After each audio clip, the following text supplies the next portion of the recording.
اچھا اب آپ میں سے بعضوں کو تو میرا خیال ہے نہیں آتی ہوگی انگریزی،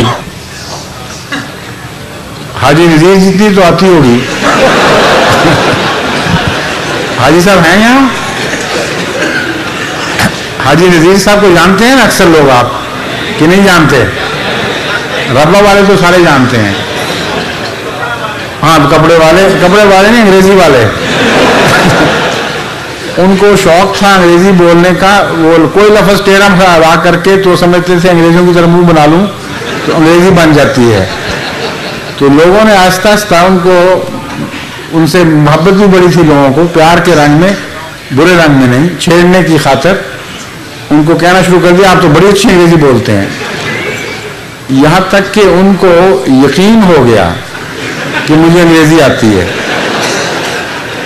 میں جب پچھلی دفعہ فرینکفرٹ آیا تو نماز کے بعد مجلس لگی، اس میں میرے سامنے جرمن احمدی دوست بیٹھے تھے، ان سے میں نے انگریزی میں بات شروع کر دی.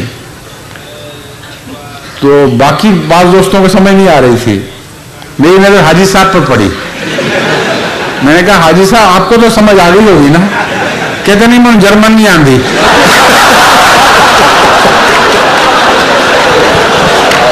اچھا السلام علیکم.